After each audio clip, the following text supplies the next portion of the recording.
Astrology simplified by Chaure में आपका स्वागत है। आज हम वास्तु के संबंध में बात कर रहे हैं। इसमें हम बात कर रहे हैं कि जो खिड़गांव में सरस्वती शिशु मंदिर का निर्माण जो हो रहा है स्कूल का, उसकी हमने विज़िट की है और उसके बारे में जो जानकारियां हैं हमने यहाँ के जो आचार्य हैं श्री गणेश जी वैद्य जी से इस संदर्भ में बात की है और उनको बताया कि किस तरह से आपको स्कूल में वास्तु के अनुसार क्या क्या करना चाहिए, उसके बारे में बात की। अभी हम जो खड़े हैं एक क्लास जो निर्माण में हो रही है उसमें खड़े हैं और इसमें बात कर रहे हैं कि ये जो मेरा जो मैं जो खड़ा हूँ तो ये मेरा पूर्व के साइड है और मेरे पीछे पश्चिम हो गया, ये लेफ्ट हैंड साइड उत्तर है और ये दक्षिण की दिशा है। तो इसमें हमने इनको बच्चों के जो बैठने की बात की है, तो इसमें हमने बताया कि जो बच्चे जो बैठेंगे तो उनका मुंह आपका या तो पूर्व तरफ रखिएगा या फिर आप उनको उत्तर की ओर रखिएगा। तो जब भी बच्चे पढ़ेंगे तो उनको उत्तर की एनर्जी और पूर्व की एनर्जी मिलेगी, जो पढ़ाई के लिए बहुत अच्छी होती है। इसके बारे में हमने यहाँ पे बात की है। तो अब इस तरह से हम ये जैसे यहाँ पे 4 रूम बन रहे हैं तो चारों में यही व्यवस्था उनको हमने बताई कि आप इस तरह से करेंगे।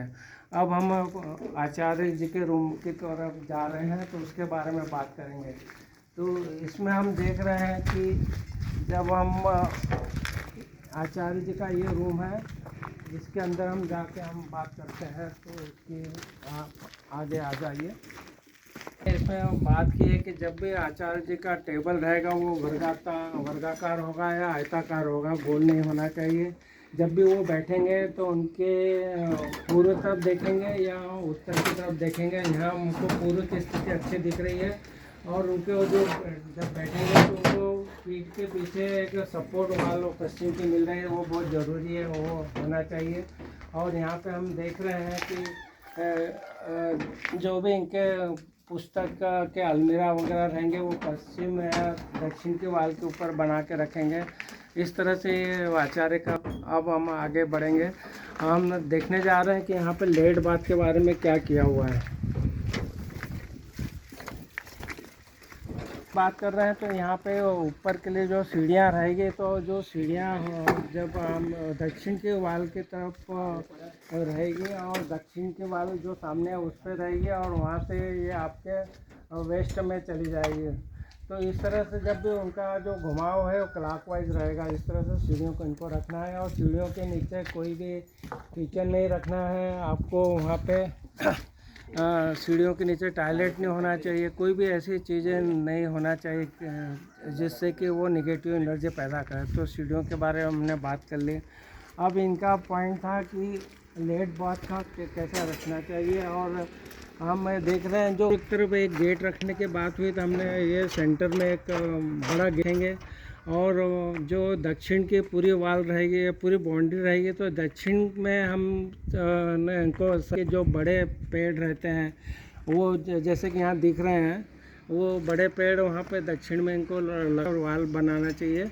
और इसी तरह से जब कम लोड के जो वृक्ष हैं वो पश्चिम में जाएंगे और जो वो पूर्व और उत्तर में रहेंगे। इस तरह से वो लोग जो ट्री का प्लांटेशन करेंगे इस तरह से करना चाहिए, उसके वास्तु के अनुसार रहेगा।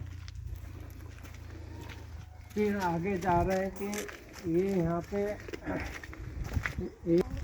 4 रूम आ गए हैं और ये लेट बाथ के बारे में यहाँ देख रहे हैं। यहाँ जो लेट बाथ है बनाई है वो ईशान कोण तो बहुत क्लियर है, इसलिए वो तो ठीक है। परंतु हम देख रहे हैं कि उत्तर की तरफ और पश्चिम की तरफ जो लेट बाथ गए हैं, तो इनको हमने बताया है कि जो उत्तर तरफ है ये थोड़ा निगेटिव होता है। परंतु आपको जो भी सीट्स रहेगी वो हमेशा क्लोज रखना है, क्लीन रखना है। और ये जो भी पोछा वगैरह क्लीननेस के लिए आपको समुद्री नमक का उपयोग हफ्ते में 1 बार करना है। और पार्टीशन ये यहाँ पे जो बनेगा तो वो दरवाजे हमेशा इनके बंद रखना चाहिए। और भविष्य में अगर हो सके तो और भी अगर एक्सटेंशन करना हो तो इनको दक्षिण दिशा में लेट बाथ को ले जाना चाहिए जो कि वास्तु के सम्मत रहेगा। तो इस तरह से हम देख रहे हैं कि ये बहुत ही अच्छे तरीके से ये स्कूल का बन रहा है।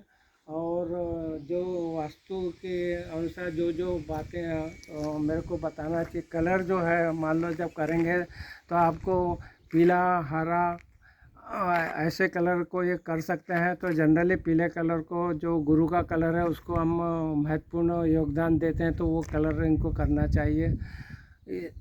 और यहाँ हम बहुत अच्छा खुलापन देख रहे हैं वास्तु के हिसाब से। चारों तरफ जो खुला होना चाहिए वो पूरा स्कूल खुला दिख रहा है।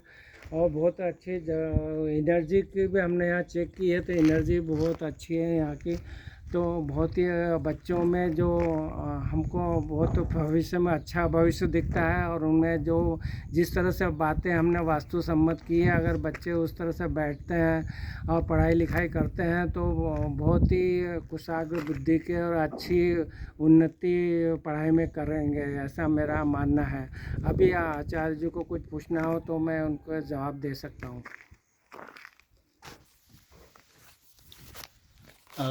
नमस्कार।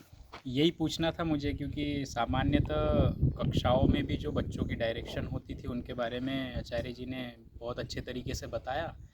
पर जो लेट बात की हमारे सामने एक बड़ी समस्या आ रही थी, जो कि इन्होंने आकर के बताई हमको कि इस दिशा में नहीं होनी चाहिए थी, पहली बात तो।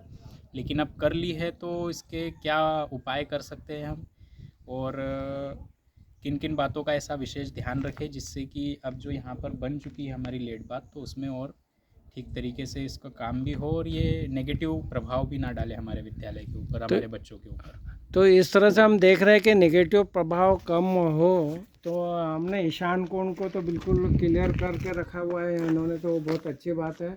और जो भी लेट बातें हैं तो यहाँ की व्यवस्था ऐसी, सफाई की ऐसी रहेगी कि वो बिल्कुल क्लीन रहेगा रात दिन। और वहाँ पे कोई भी जो निगेटिव एनर्जी आ रही है, इसलिए जो दरवाजे वगैरह रहेंगे वो हमेशा बंद रखेंगे। और क्लीननेस हफ्ते के हफ्ते जो समुद्री नमक है उसके थ्रू करेंगे। और फिनाइन और जो भी ये चीज़ें जो स्वच्छ रखने के लिए होती है वो सब उसका इंतज़ाम करेंगे, जिससे कि निगेटिविटी उसकी कम हो सके। ठीक।